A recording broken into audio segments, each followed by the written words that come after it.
Welcome to video number 5. Today we are going to talk about women's work inside and outside the home. This chapter focuses on the paid and unpaid work that women perform. In addition to a discussion regarding women's unpaid household labor, the chapter addresses contemporary patterns of women's paid work, including patterns of women's participation, the dual labor market, and the changing economy.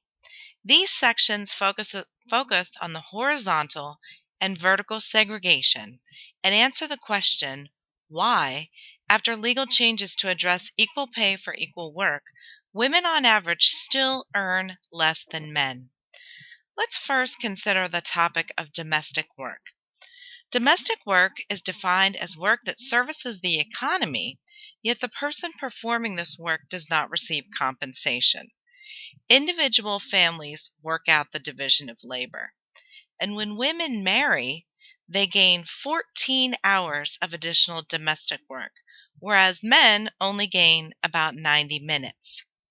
Further, beyond the issue of the tasks of cooking, cleaning, and do a multitude of strenuous physical tasks, women also are left with the responsibility of what is known as kin keeping. This is purchasing cards and gifts for family members and planning social events.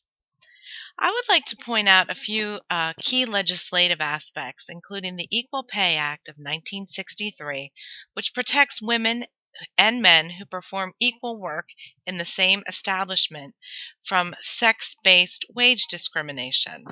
The second is the Civil Rights Act of 1964, which provided for Title VII, prohibiting discrimination in employment based on race, color, religion, sex, or national origin.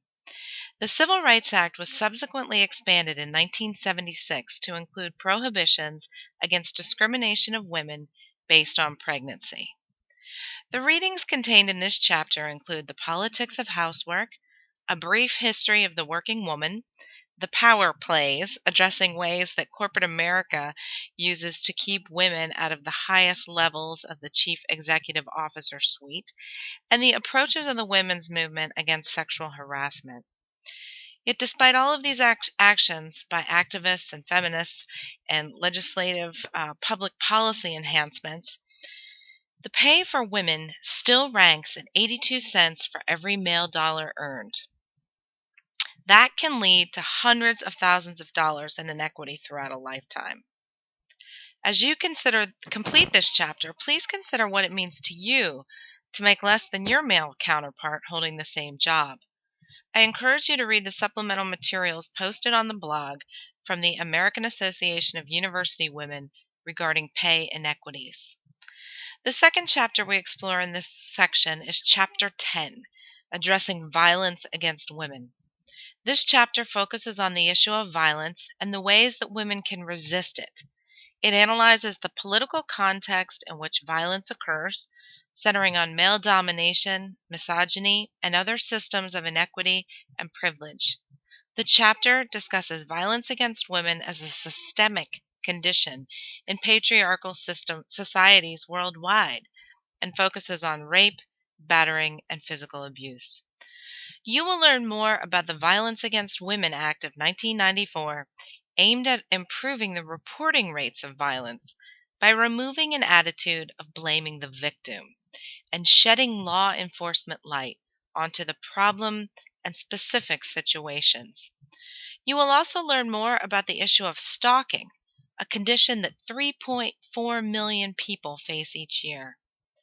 The chapter addresses sex without consent in the rape portion, revealing the social myths about rape, along with techniques for activism. The chapter concludes with a series of readings, including a poem, She Said, by Mariah Lockwood. The Lost Girls by Mimi Schwartz addresses sex trafficking, and a short piece on textual harassment.